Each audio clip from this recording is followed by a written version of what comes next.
Good evening to all of you. Good morning over here. So with a little loss of time, I guess we'll should just go ahead and get started today. If we can just do the prayers for starting. Okay, so we'll recite as usual. Teacher Bhagavan Tathagata Arhat, perfectly complete Buddha, perfect in knowledge and good conduct. Sugata, know of the world, supreme guide of beings to be subdued. Teacher of gods and humans, to you, Buddha Bhagavan, glorious conqueror Shakyamuni, I prostrate, make offerings, and go for refuge. Teacher Bhagavan Tathagata Arhat, perfectly complete Buddha, perfect in knowledge and good conduct, Sugata, know of the world, supreme guide of beings to be subdued, teacher of gods and humans. To you, Buddha Bhagavan, glorious conqueror Shakyamuni, I prostrate, make offerings, and go for refuge. Teacher Bhagavan Tathagata Arhat, perfectly complete Buddha, perfect in knowledge and good conduct, Sugata, know of the world, supreme guide of beings to be subdued, teacher of gods and humans. To you, Buddha Bhagavan, glorious conqueror Shakyamuni, I prostrate, make offerings, and go for refuge. Okay, and then offering the mandala, and we'll just try to catch up here. This ground anointed with perfume, strewn with flowers, adorned with Mount Meru, 4 continents, the sun and the moon. I imagine this as a Buddha field and offer it. May all living beings enjoy this pure land. Idam Guru Ratna Mandalagam Niyatayami. And then going for refuge. I go for refuge until I'm enlightened. To the Buddha, the Dharma, and the Supreme Assembly, by my practice of giving and other perfections, may I become a Buddha to benefit all sentient beings. I go for refuge until I'm enlightened. To the Buddha, the Dharma, and the Supreme Assembly, by my practice of giving and other perfections, may I become a Buddha to benefit all sentient beings. I go for refuge until I'm enlightened. To the Buddha, the Dharma, and the Supreme Assembly, by my practice of giving and other perfections, may I become a Buddha to benefit all sentient beings.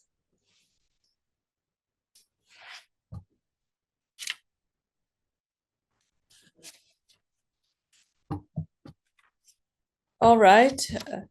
So today we're completing our course and getting to the great vehicle, bodhicitta. And for that, first, I'd like to just read a few verses here from the 3 principal aspects of the path. You might have a copy of that of your own, and you can refer to that. It's under the section on how to generate the mind of enlightenment, where it says, swept away by the current of the 4 powerful rivers, tied by the tight bonds of karma, so hard to undo, caught in the iron net of self-grasping, completely enveloped by the total darkness of ignorance. Ceaseless, endlessly reborn in cyclic existence, ceaselessly tormented by the 3 sufferings. So I'm just reading up to there for this moment. So this Lamrim prayer by Lama Tsongkhapa is familiar to you, then you know that it also progresses through the stages of the path, starting with the small scope and then the medium scope, which we covered previously. And so here, where it says swept away by the current of the 4 powerful rivers. So what are the 4 powerful rivers referring to? It's covering what we talked about last week in terms of impermanence. So birth, aging, sickness, and death, which all beings born in samsara are controlled by. So therefore, with that analogy of being swept away without any kind of free will in that sense, because it just takes us on and on. and tied by the tight bonds of karma, so hard to undo.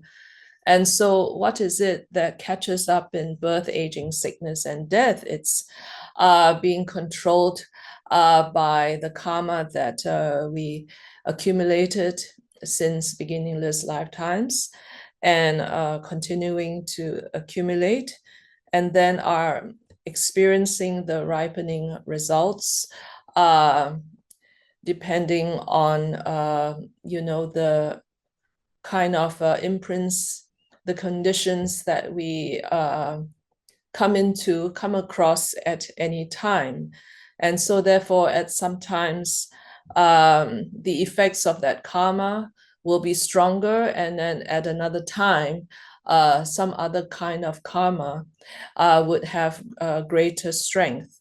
And therefore, in this way, it has that sense of being tied up in this it continues to say, in the iron net of self-grasping, completely enveloped by the total darkness of ignorance. And we went through this last week, talking about how the root of our suffering comes from ignorance. And of course, ignorance itself is quite a whole subject that you can get into, but just for now, that through this ignorance, we continue to accumulate karma, sometimes pleasurable effects, and sometimes painful or suffering or unpleasant kind of effects. And therefore, we are endlessly going around continuously in rebirth after rebirth. It seems without end. And tormented by the three sufferings, which we also discussed as being the sufferings of suffering of change, and the suffering of pervasive compounding suffering, if you remember that. And it's mainly the third one, pervasive compounding suffering, which causes us to have these uncontrolled continuation, of beginningless lifetimes in cyclic existence. So we had looked at the medium scope, and that if one has this motivation that having reflected well on it and seeing that continuously circling like that in rebirth after rebirth is not worthwhile, it just brings on more suffering. And through the understanding of the Four Noble Truths, then one seeks liberation as a means of ending this circling in samsara. And when one seeks liberation, then it is basically focusing on, oneself, myself. I'm going to free myself from cyclic existence, and therefore I'm going to pursue this path of seeking true cessations. But in terms of what we are looking at here, the full stages of the path to enlightenment, it doesn't stop with liberation. And then therefore one goes on to reflect that all mothers are in such a condition, which is continuing from where I left off reading just now. Thinking that all mothers are in such a condition, the third line of this verse, generate the supreme mind of enlightenment. And in the English text that we have, the Tibetan original doesn't come with these kind of headings. This is to help us as we are studying. So the title is How to Generate the Mind of Enlightenment. And so what we were looking at in that earlier verse is relevant, applicable to, yourself, myself, to one person, but then it's also applicable on the level of thinking of the suffering of others. And it is based on considering the welfare of all other sentient beings that we generate the mind of enlightenment. So thinking that all mothers are in such a condition, generate the supreme mind of enlightenment. So that was the quotation that I wanted to read from the three principal aspects of the path. So it comes to this term mothers. And of course, if we are new to this, then, we'll be like scratching our head and going, huh, mothers? So there is this term that you would have come across in many of the texts when you read Lamrim or any other kind of, especially, in the Tibetan Buddhist tradition, talking about our mother sentient beings. And also a lot of the teachers talk about this frequently, our mother sentient beings. So why is it not enough to just say sentient beings? So it is based on this, meditation, this kind of reflection on how precious every single sentient being has been to us. Because the mind of enlightenment, what we call bodhicitta, right? I mean, bodhicitta is the one that is often used, and in Tibetan, the same word is jangchup. So it's this very vast mind seeking enlightenment. And enlightenment is, we talked about taking the Buddha as the primary model for, aspiring to a really extraordinary or, really, inspirational kind of meaning in life, and so that is that state of Buddhahood, isn't it? That, what the Buddha became is, achieving Buddhahood. And that's why we have this term Buddha, right? So the Buddha or Bud is attaining enlightenment. So it's all the same in terms of the meaning of the words. And when, one attains Buddhahood, it's not just independence upon oneself, and it's not the same as having obtained liberation. So because if one has found liberation for oneself from suffering, yet if you look around, then everyone else has not been liberated. Everyone else is kind of floundering in that river, and caught up in that iron net, as the description goes, and continuing to suffer. So the mother is, I guess, a very powerful image across maybe universal cultures, right? That the mother is the one that we have this very special close bond with.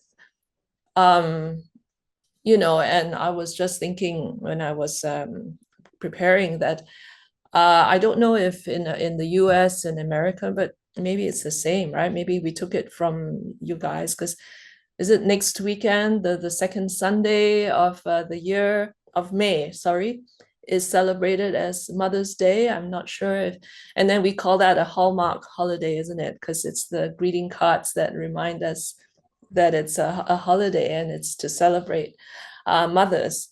Because I noticed that some Nepali friends were writing Happy Mother's Day a few days ago, and I think in Nepal maybe they celebrated earlier on another day. But anyway, across the world, there's different ways of celebrating and honoring one's mother. So the mother is very precious, and, in the Lamrim literature, we are encouraged to analyze how we receive so much kindness from this one person who, as human beings, then, carried us in the womb for 9 months. And then as helpless infants, we were entirely dependent on the mother and,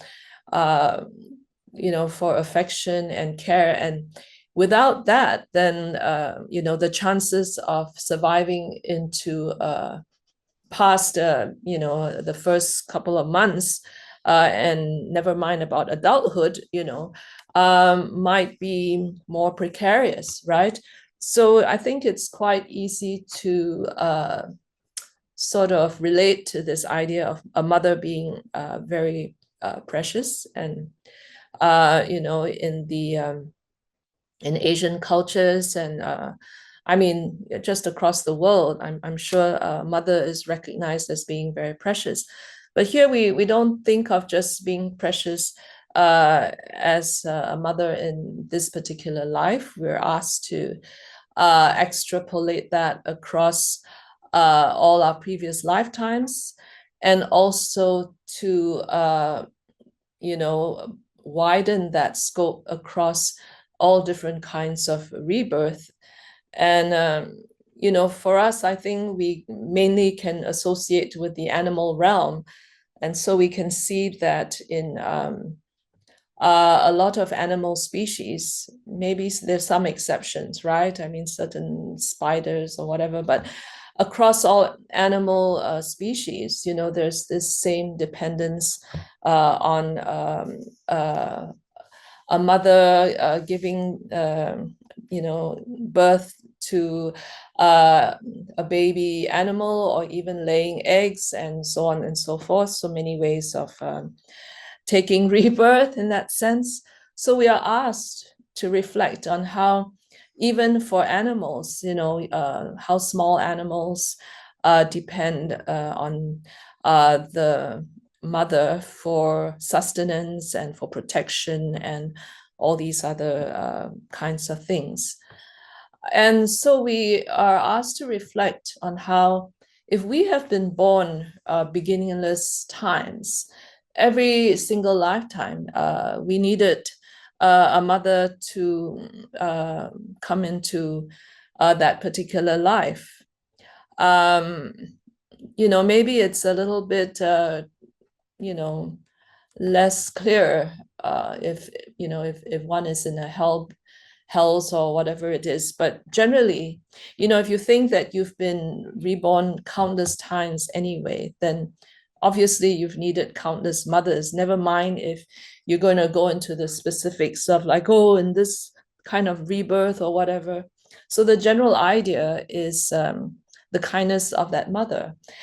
And then coming to this meditation, or looking at this debate, this way of thinking, is that now in this very lifetime, of course, we might say we don't remember, what happened in the past life. Even sometimes in this present life, we have, very few people have perfect memories. And then, it kind of seems to get worse as years go by, how much you can remember of, a decade ago or whatever it is. Never mind actually what we had for lunch, a week ago. These little details, it just kind of like comes and goes, isn't it? So it goes down to where it's just we can't remember everything. But just because we don't remember doesn't mean it didn't happen. And that's the way that we also think about our past lives. We don't remember the past life, and obviously, even if we met our kind mother sentient being from another life, we would have no clue, right? And you can kind of relate to this in a logical manner, how it's the probability of that is pretty high. But there are, on the other hand, certain kind of people who seem to have perfect recall. They have some kind of imprints or some kind of karma that you hear about people who have perfect memories. There's some kind of like, I guess you call it like a savant or something like that. Like uh, one of my friends likes to bring up this example of, you know, years ago, this, I think it's a female, a woman who could just, you give her a date or something, and then she would just be able to tell you what day it was on the calendar. And then people were very skeptical about this, but then they went to check it up. I guess nowadays we depend a lot on computers, right? So they checked it up and found that it was all very accurate. And I've also heard that, many years ago here in Singapore, somebody in my family had come across this young boy. I guess, maybe on one hand, they present having autism, but then, with this autism, they also have a very special kind of ability to remember. And this boy could do the same thing. You'd ask him what was the day it was on the calendar or whatever it is, and then he would say blah blah blah blah, and it would turn out to be accurate. So we can't rule out that there are people who are able to do these things. So therefore, it's very likely that there are things that we don't know, and we can't say that it didn't happen. And also, we're speaking on the level of being, kind of ordinary people. But there are those who are practitioners and who have realizations and who are advanced in their development, and they can direct where their future rebirth is going to be. And just along the lines that maybe it's interesting if you'd like to research further, there's this documentary that was made many years ago called Tsultrim, which is looking at the stages of passing away and being in the intermediate state, Tsultrim. It's a documentary made in by some European filmmakers, and you can find it. We had like a screening of it here last year or the year before, and people found it very interesting. So anyway, one of the cases in that was this. I mean Tibetan speaking, but I can't remember if it's in Nepal or somewhere else. But anyway, it doesn't matter. It was this Lama who had passed away, and was a lay practitioner. He was like a, what do you call it? A tantric practitioner, right? A ngakpa, and he had family and stuff like that. And he passed away, and then some years, of course, the immediate family, his wife, what I guess you would say, like practicing maybe as the consort or something in the tantric kind of practice. They were all very sad and everything, but then a few years later, he was reborn in the same family as kind of like the grandchild, and it was the same mental continuum of this person who had been that Lama. So therefore, then there are those who are able to direct their future births as well, and determine, where and how they're going to take rebirth. I mean, this is the case. If you look into the history of the Dalai Lamas, this is how it happens, right? And then they search for the incarnation. So I'm just bringing up a few kind of examples that of course, as a closer look at reincarnation, but also the fact that, based on our kind of ordinary mind, then we can't really tell who has been who in according to the relationship that we had with them in the past. And then, in the present, we don't recognize them. And in the future, even those that are very dear to us now, we won't necessarily be coming together in the same place for a long time. And then if you meet them, you also might not know who it is.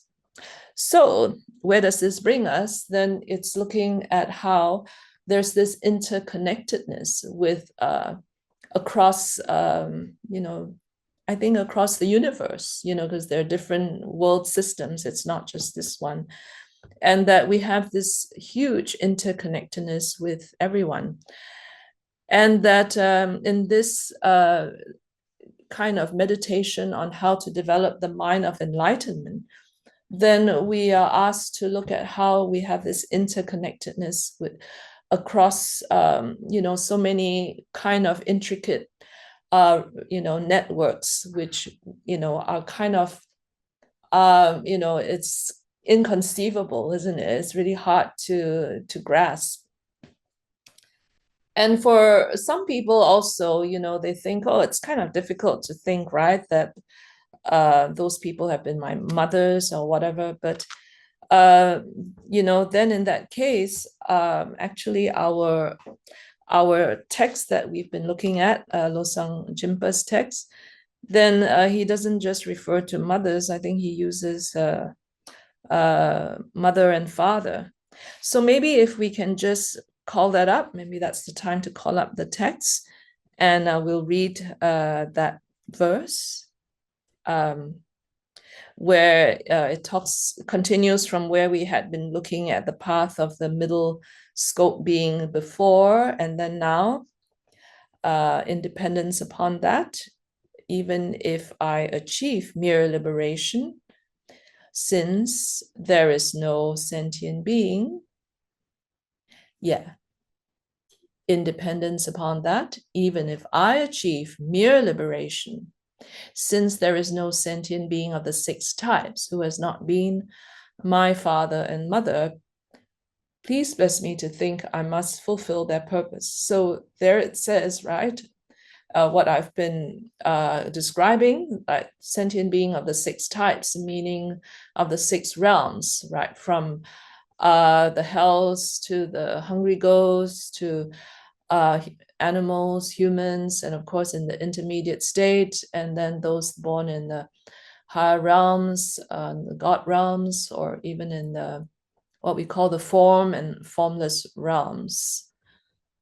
And even enlightened beings, who were once ordinary beings, and there's no exception to one that has not been my father and mother. And so if one finds it difficult to wrap the head around just the mother, then you can include the fathers, and you can actually think also of people that have been born in the same family together, as my brother, my sister, my child, aunt, uncle, and etc., right? Or my best friend, or my worst enemy, or all kinds of permutations. And then it says, please bless me to think I must fulfill their purpose and turn away from the lower happiness of nirvana. The lower happiness and the high, well, what does that mean? We'll get to that in a second.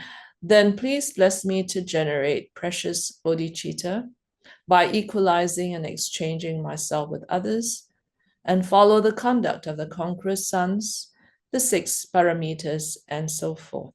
So just to give you the flavor of what we're going to go through for the main session today. So now let me go back into, let's talk more about what some of those terms mean. So like, it says independence upon that. So that meaning referring to the previous verse that we had been looking at, which dealt with seeking liberation, being kind of disgusted with cyclic existence, and choosing the path of the medium scope. Then it says, even if I achieve mere liberation, and there's this term mere, because it could just say, even if I achieve liberation, but I guess mere here indicates that it's not the end of the path, right? There's more to it than just liberation. You could say, even if I achieve just liberation, right? And yeah, and then we talked about how sentient beings have been one's father and mother. So I think that part of it should be okay now. Yeah. Um, yeah, and then based on that, then we want to look for a way where our motivation becomes much more vast. So, by thinking of, one's kind mothers or fathers, sentient beings, this is where one needs to develop a mind that generates a great feeling of kindness and compassion towards those beings, and to feel that you know their happiness and how they are matters to us. We have this prayer that, I'm sure you have come across or you're reciting it, the prayer of the four immeasurables, or the four immeasurable, well, it's just called the four immeasurables, where we say, may all sentient beings have happiness and the causes of happiness.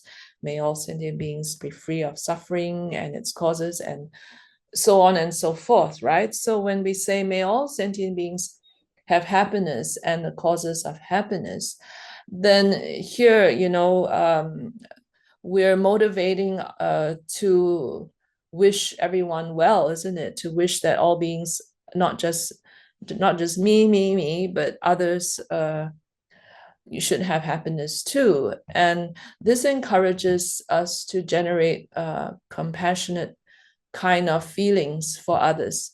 The good heart is what they usually refer to, this feeling of like, yeah, may you be well, may you be happy, and, having that kind of feeling towards others. And from that, we're kind of motivated to show kindness to others, isn't it? To the ones on your left and right, and, your family, and, in your environment, in your community, and so on. And if you're meditating, then you kind of radiate out this energy of like, may all beings in the world be happy.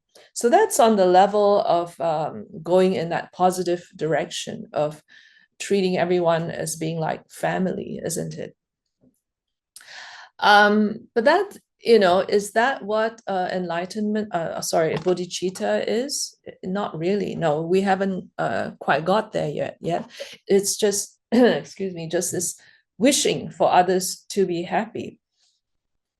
But wishing and, as you know, wishing and acting on something are kind of not quite together yet, right? They're not integrated, right? So you can wish for others to be happy, to be free of suffering, to abide in equanimity.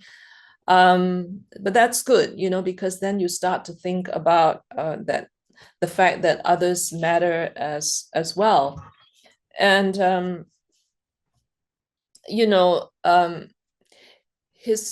that has benefit for oneself, isn't it? Because obviously it takes away hatred, right? If you have a mind of compassion, you can't have hatred or a kind of like hostility living there at the same time. They're kind of in, yeah, they don't, they can't be in the same place.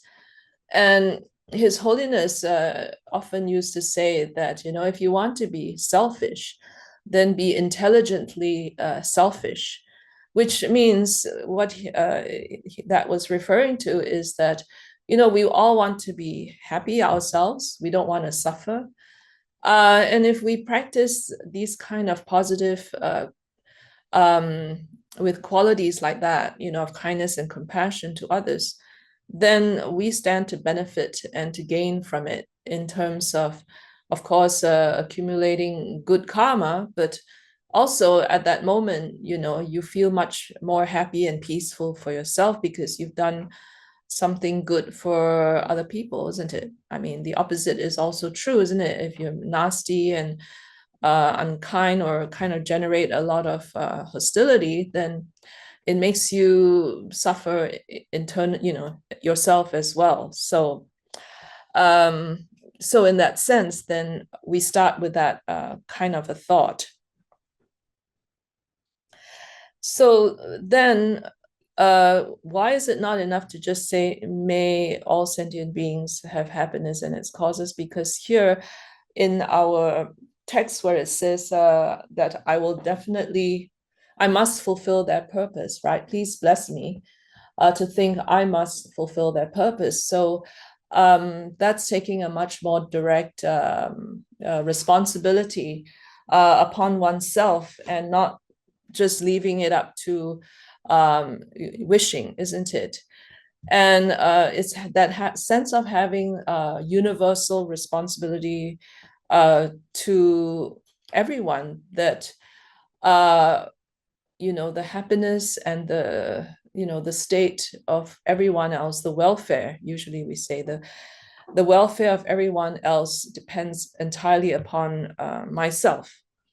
And then that is getting a much stronger feeling of where bodhicitta is, because that mind of enlightenment is really a very special mind, and it's beyond anything that you can conceive of, because it's a mind that doesn't leave anyone out. It's a mind that takes care of every single sentient being. And not only that, it comes with this wish to ultimately become enlightened, in order to help every single sentient being out of that same suffering. So that's bodhicitta, and it's really incredible. And then also when it says I must fulfill their purpose, and then you might think, hang on, what is their purpose? What is this purpose? So here I thought that it's a good place to introduce the idea of the fact that we all have Buddha nature, and that if you can develop this mind of enlightenment, so can every other sentient being. It's not exclusive to just oneself alone, isn't it? I mean, that's why we're all kind of interested in learning this together. And Buddha did not just become one Buddha. There are countless Buddhas, and it's just unfathomable. I think it's just we don't really think too much about these things, and then here in our world we hear there's this school of thinking called Buddhism. Some people call it a religion, but then Buddhists sometimes don't really think it's a religion. But in any case, then Buddhism came from one Buddha, and then you think, oh, there's one Buddha. But I'm not sure if I mentioned previously, but Shakyamuni Buddha is number 4 in terms of the 1,000 Buddhas of this age, this particular age that we are in. But it doesn't mean that there have not been Buddhas of other ages that came before, or there are not going to be more Buddhas to come. And so it's just that we don't have the karma to be able to fathom, these countless Buddhas. Anyway, just maybe a little example here, and a bit of a sidetrack, but the Sutra of Great Liberation, which FPMT has in recent years come to publish more, because Rinpoche, Lama Zopa Rinpoche had emphasized it a couple of years ago, the Sutra of Great Liberation. It's quite long. It takes, if you're reading it like in a session, it takes a few hours, but in sections of it, it has a lot of offering prostrations, and to this Buddha, and it's just pages and pages and pages of the names of different Buddhas. So, I mean, that gives you an idea that there's not just one Buddha, there's countless Buddhas. So yeah, so what I was getting to was that, every person, every being has this potential to become a Buddha as well. And therefore, when someone develops this bodhisattva attitude, that was the title of a book that someone, Venerable Sarah, had edited for Rinpoche's from Rinpoche's teachings some years back, called the Bodhisattva Attitude. And so, yeah, if someone has this kind of vast mind, then it's kind of recognizing that there is this potential for each and every sentient being to also become enlightened.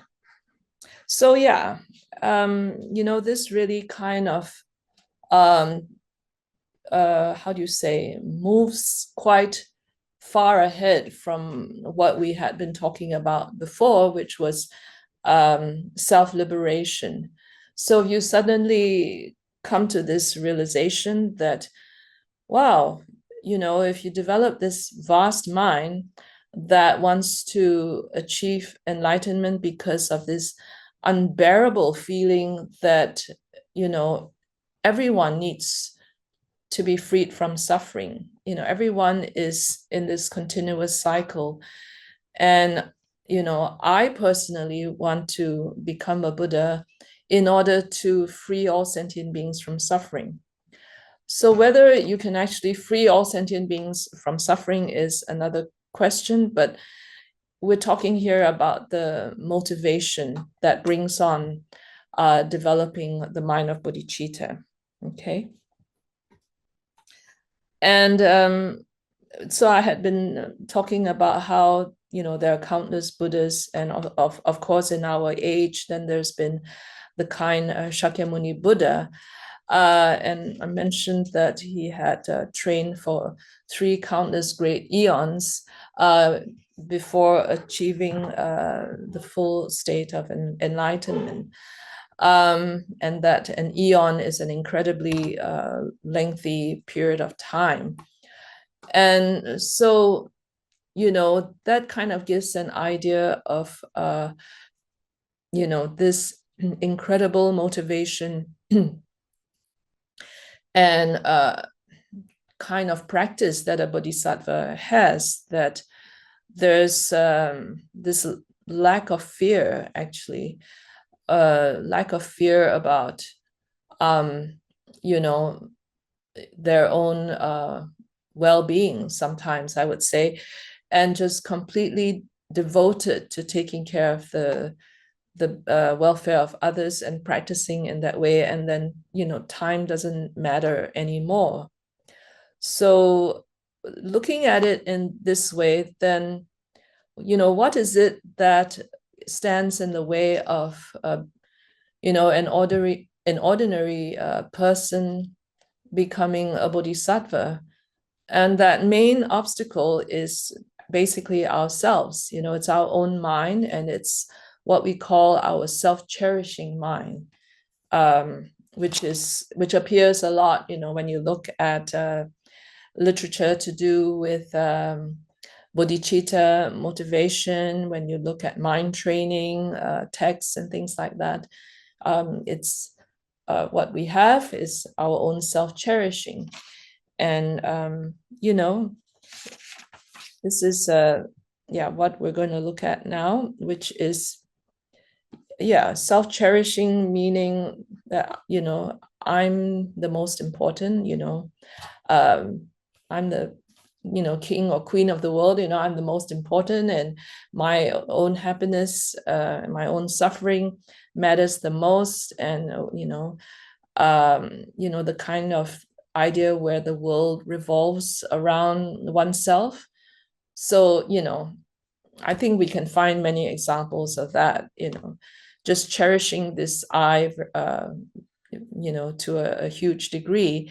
and which prevents us from being able to do what the bodhisattva does, which is to give kind of selflessly of themselves to others. In our world, I mean, it's, we can't say that there have not been people who are extremely compassionate and selfless and are very inspiring examples. For example, Pope Francis just passed away, and I'm sure it's you're aware of that. It's all been in the news, and you read all these or hear about all these descriptions of how he led his life, and he could be someone like a bodhisattva, and that he practiced like a bodhisattva, like he gave very selflessly and kept very little for himself. And so that's the other thing. Maybe I'll get to that a little later on, maybe, yeah, in a moment. But yeah, there are examples of people who are just very selfless and extremely generous, never giving a thought about their own condition. And we admire such people a lot, don't we? So, if we kind of have this kind of admiration and how they inspire us, then it's a clue as to how, if we cultivate our own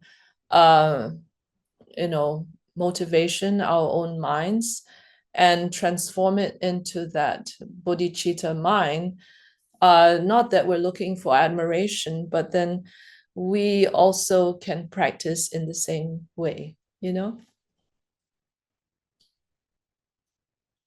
So and then I think the other point that I just wanted to bring up here was that when you have this kind of a bodhicitta motivation, it can arise quite naturally and spontaneously. And some people, like I was talking about before, some people have very strong karmic imprints from previous lives. So much so that it ripens very easily in, let's say, in the present life.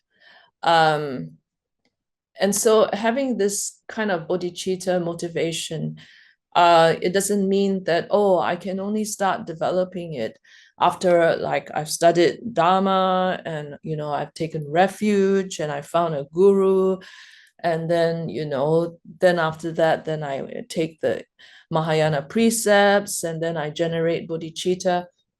Yeah, I mean, that's kind of the structured way in which one can adopt a bodhicitta motivation and take the bodhisattva vow.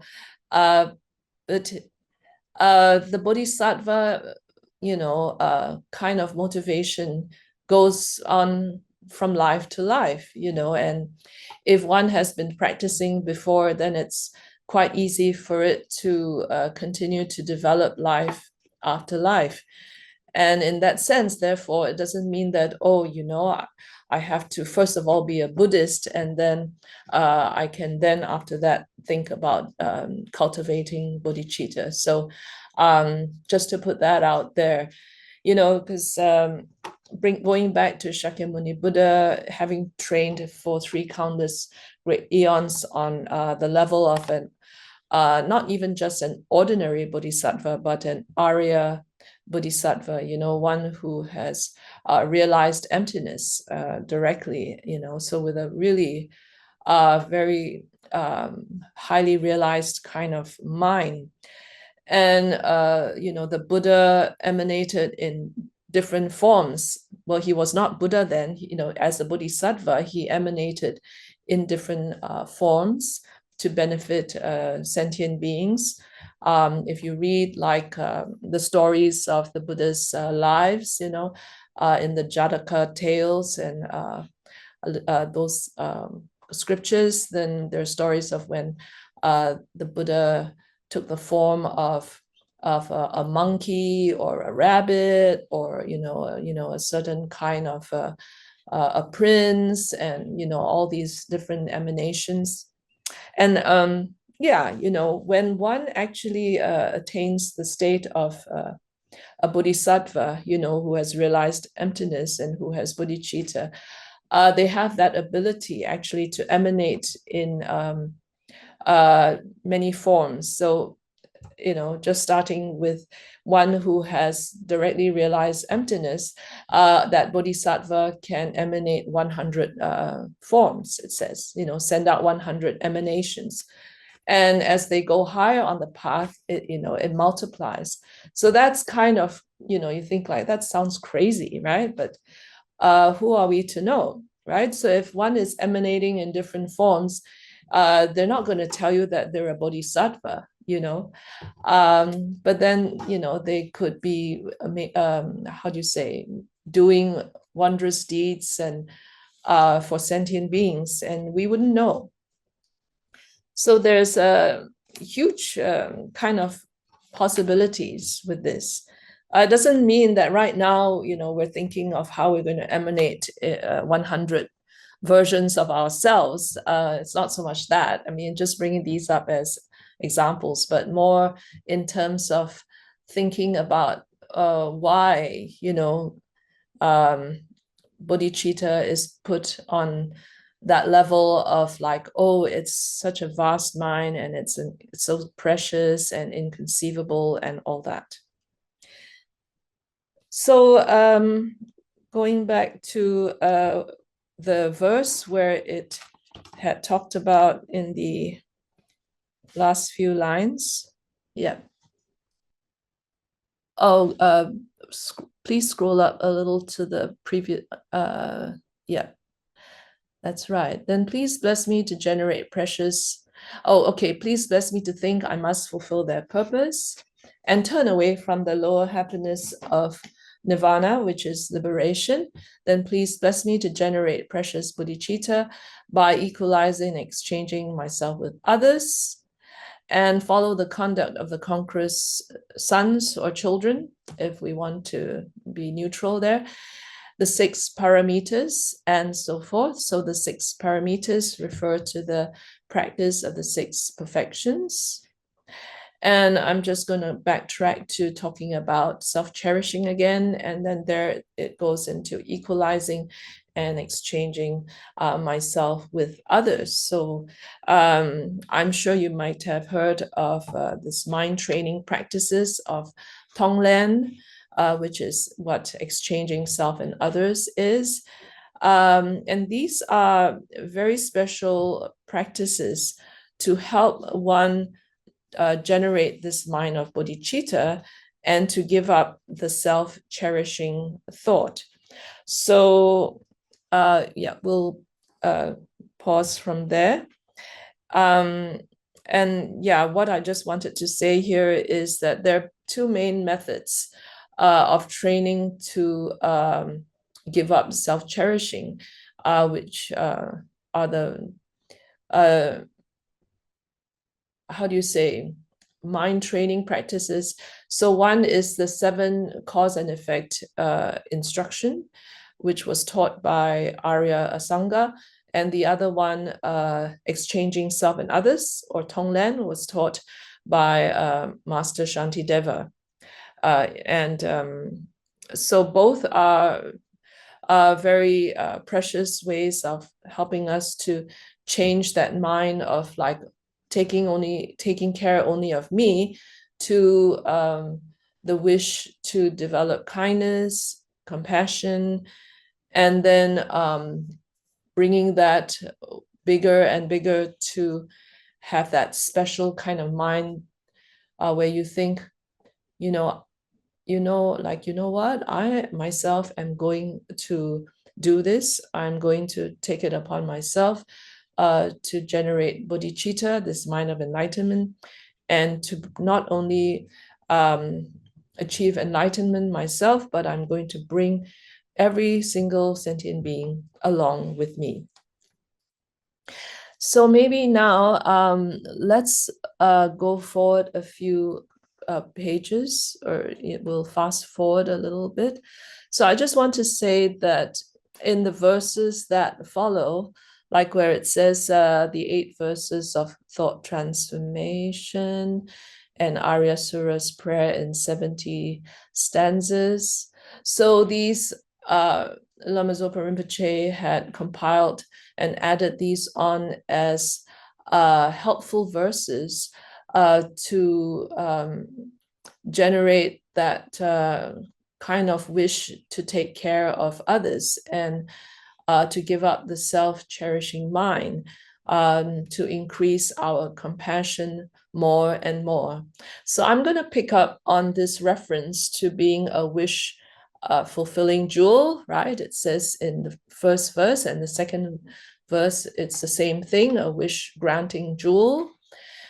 And I'm going to go from there to let's look at what comes afterwards, because these are verses that they're really motivational, like, looking at what Shantideva wrote, on practicing the different levels of the perfections, so that, that capacity for taking care of others increases more and more. And let me just, go through the 6 perfections here as a summary. So here you can see in like 11, 12, 13, it talks about giving away things like your possessions, your enjoyments, and then going on to talk about giving away even one's body and all those kind of things. So then it might sound a little alarming. And let's just keep scrolling up. So actually and if you read these verses, then again, talking about the body, and then even of the way people regard us with their words, right? Like with angry words or with insults and criticisms and those kind of things. So it extends to not just the body, but just also to speech, and ultimately to, giving away all of one's merits. And then just continuing on. And then it comes to really very inspiring I used to, as a beginner, I used to find it really so inspiring, like these dedications, being a savior for those who lack a savior, a guide for all those beings who enter a road, a boat, a ship, a bridge, for those who want to cross the water. And, in terms of talking about bodhisattvas who can emanate in different forms and means, then it's said that even bodhisattvas can take the form of a bridge, so that sentient beings can move safely from one side to another, or they can take the form of a boat and, transform into anything that sentient beings need. But that's, again, kind of like, it sounds like magic, and so it is, Bodhi. I think really the more I think about it, like bodhicitta is like magic, and just having that kind of mind really transforms one's universe entirely. So let's just pause here a little bit before we run on too far.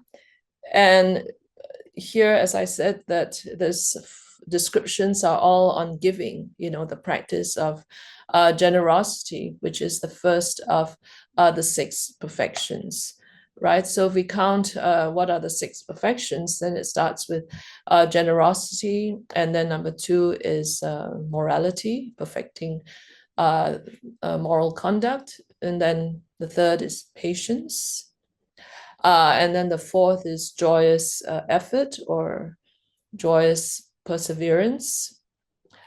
This, untiring and very happy mind that doesn't care about how much effort and work it takes.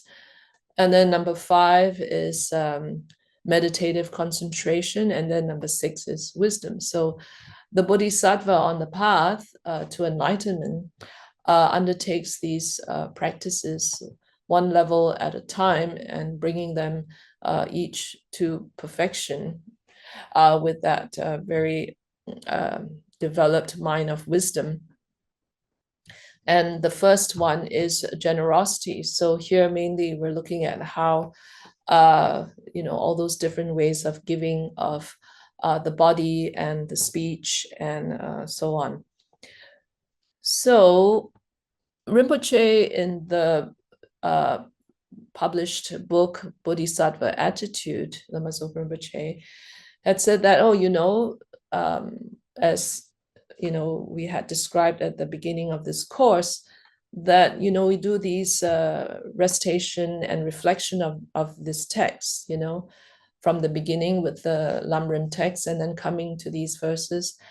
And it's supposed to be like a daily kind of reflection. And then there's a part where he says that if you have not much time, because everyone's busy, and if you have not much time and you want it short, then just do these last 3 verses. Just reflect on these last 3 verses, which here is marked as 20, 21, and 22. And I'll just read this. May I be a wish-granting jewel and a wish-fulfilling vase or vase, giving rise to whatever is desired, such as food and clothing. Powerful mantra accomplishing the actions of pacification, increase, and so forth. Great medicine curing every sickness. A wish-fulfilling tree satisfying every need, and a wish-granting cow for all beings. Because the history of cows being very precious in ancient India.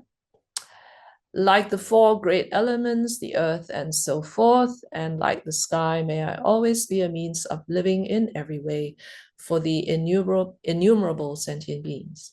Likewise, may I be a means of living at all times and in all ways for the realms of sentient beings, equaling the extent of space until they all attain the sorrowless state, which is nirvana.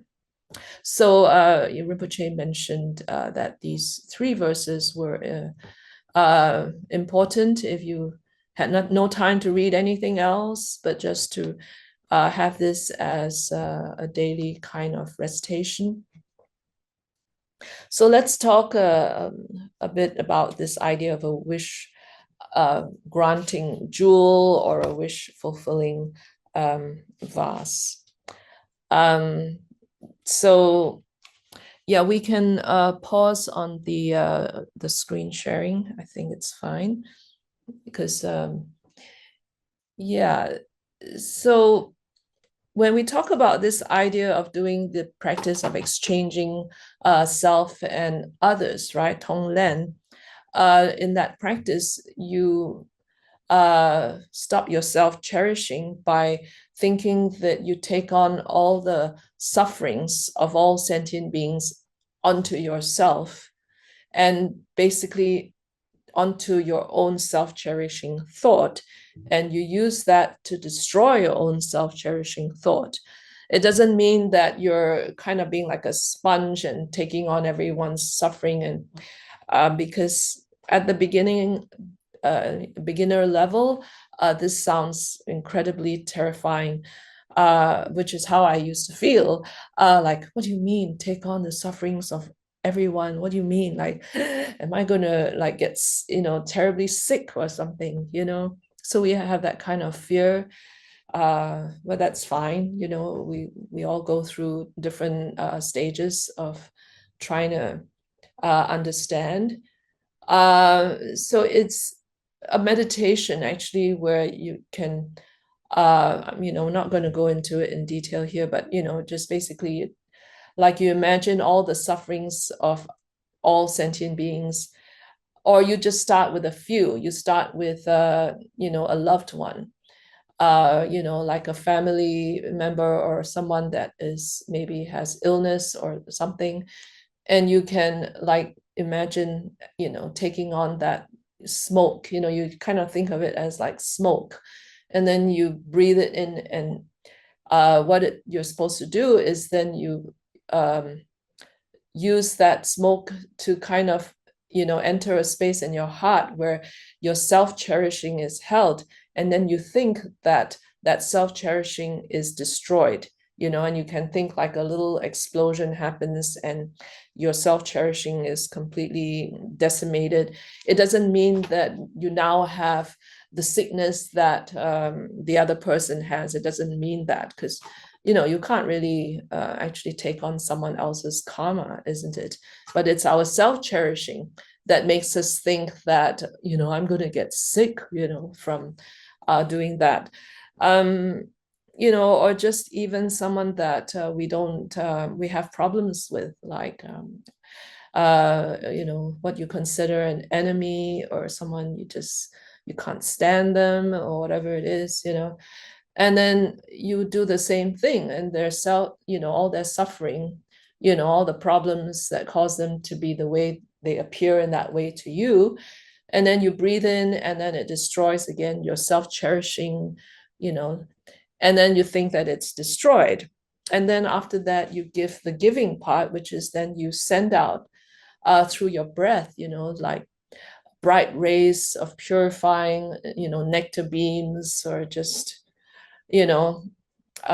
bright rays of light, and then you think you send it into that person, and then you see that it just fills them up, and blesses them, or just gives them all the happiness and stops all their, um, suffering or sickness or whatever it is. And then that is that practice of exchanging self and others. And from that, doing that kind of repeatedly, first with people that you feel comfortable to practice that with, visualizing that, to extending it more to maybe a group of people.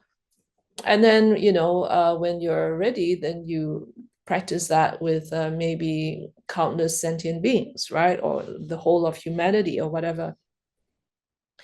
And then by doing that, it strengthens your own practice of compassion, and it brings you closer to this ability, this capacity to have bodhicitta. That's what it does. And it's actually very special, because people, who have done this repeatedly, find that they're first of all able to help someone who is sick, ill, people that they know and they care about. They're able to help that person somehow with just lessening their suffering, or see some change.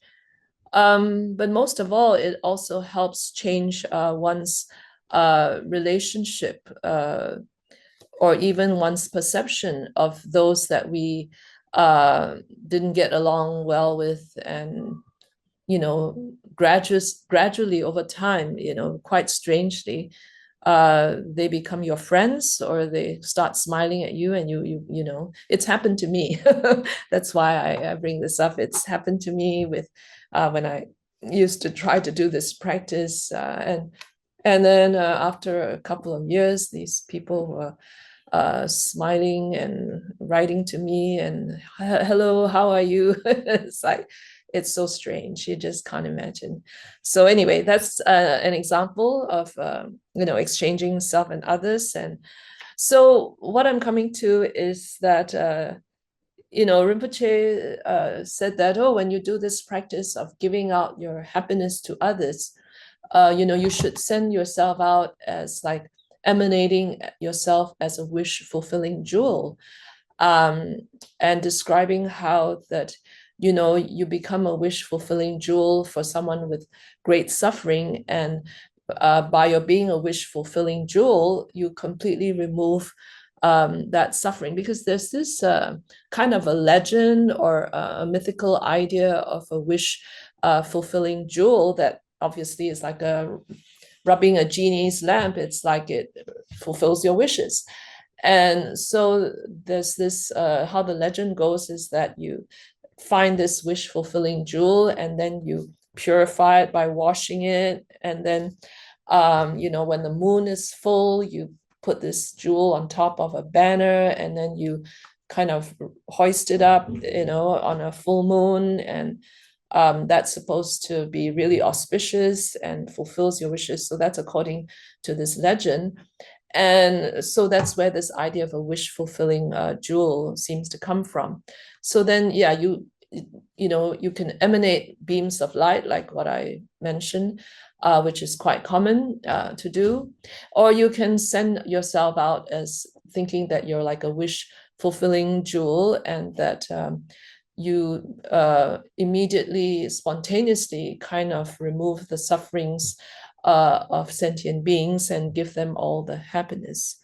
So when these verses kind of go into talking about being a wish fulfilling jewel, then it's kind of heading in that direction.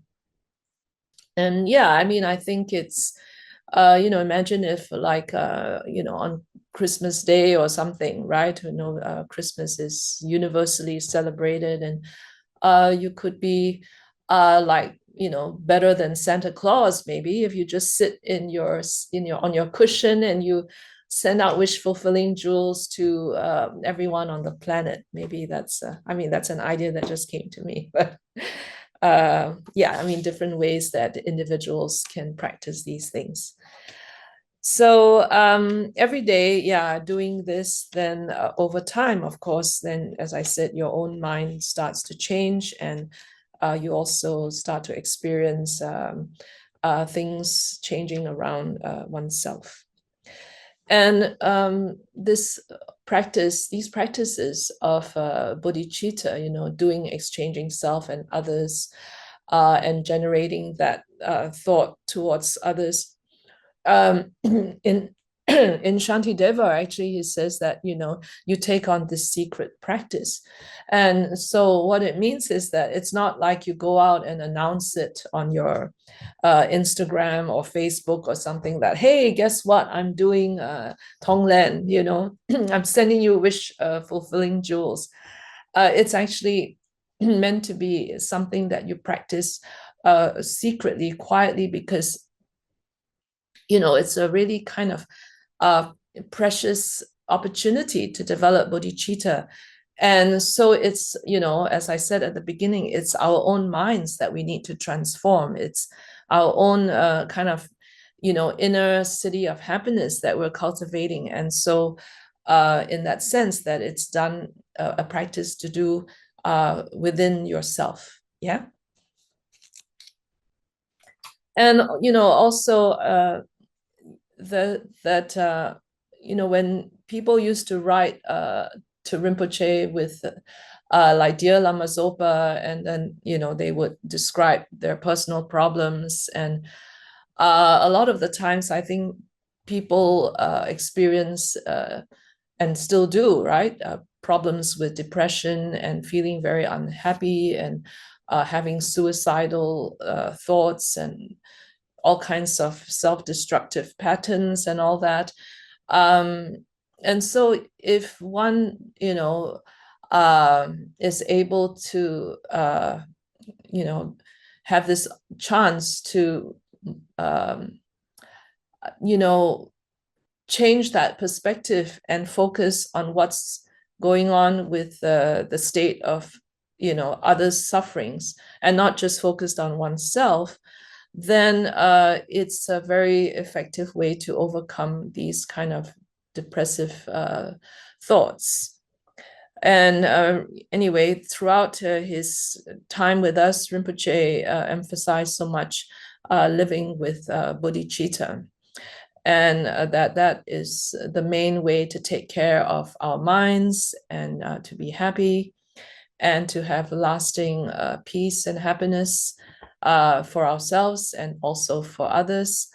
And then he would joke at the end, then he'd say, no time for depression, like, yeah, if you're so kind of focused on living that way, then obviously that doesn't give depression much airtime.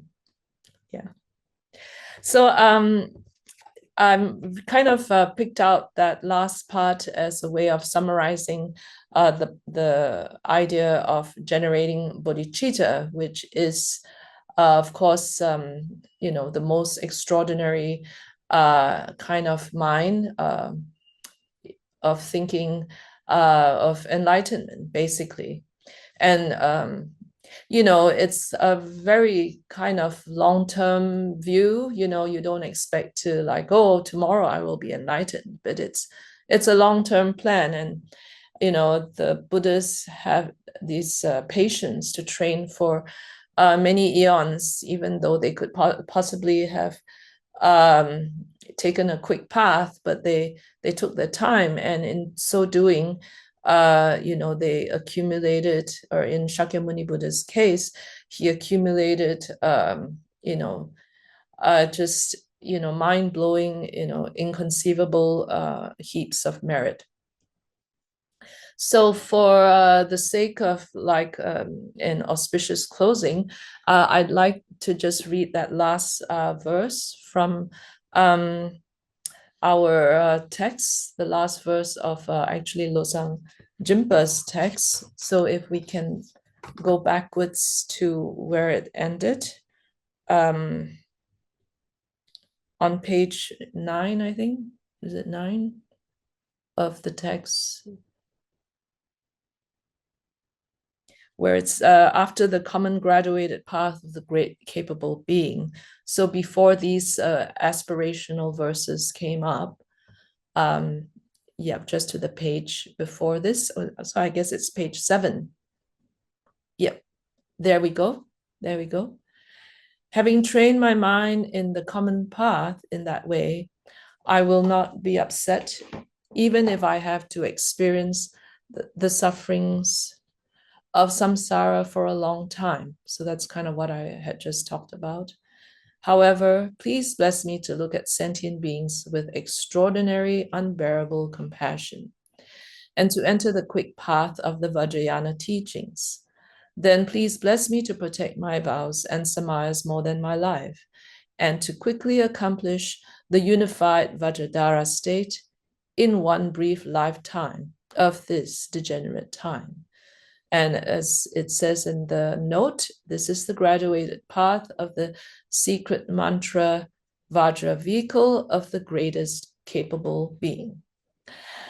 And that is the motivation that if one finds that the suffering of sentient beings is beyond, beyond unbearable, and that one has to do something quickly right now in this very lifetime, then that is the motivation to practice the Vajrayana path, or what we call the tantric teachings, and to enter the path of Tantra, which is under the great scope, is the higher level of the great Mahayana scope teachings. And so we're not going into that, but just to complete, this very brief, but really, it covers everything. This text that Rinpoche had picked out by Vajradhara Losang Jimpa, right? And to bring that to a close. So, while one is able to, having talked about the precious human rebirth from the start, then the main thing is that we strive as much as we can every day to have the interest to engage in learning, in reflecting, and in meditating, right? We call that the threefold path, right? The three activities of learning or studying the Dharma, and then reflecting on what we have learned, and then finally being able to have that concentration of mind to meditate in order to gain our own realizations.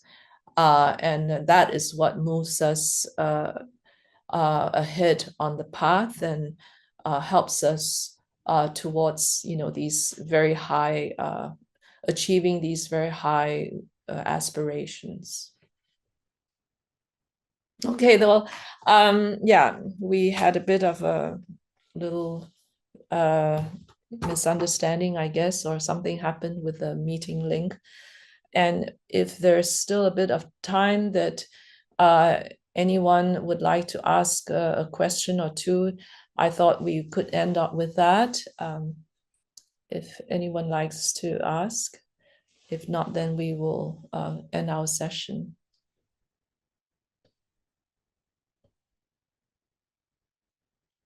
You're all okay then? No questions? Well, that's great. Thank you for joining this small group and your interest. And I hope you've taken away something helpful to think about, and to mainly, keep your interest in the Buddha Dharma going, and to continue with your journey of exploration here. Yeah. Yeah, if any question comes up now, if not, then did anyone want to ask anything? Yeah. Don Drubla, any final comments from you? If not, we can do the the dedication. No, just thank you so much, and please come back soon. We'll have we'll chat about that soon. Yeah, thank you. All right. So yeah, it's nice to meet all of you from way across on the other side of the pond, as we say.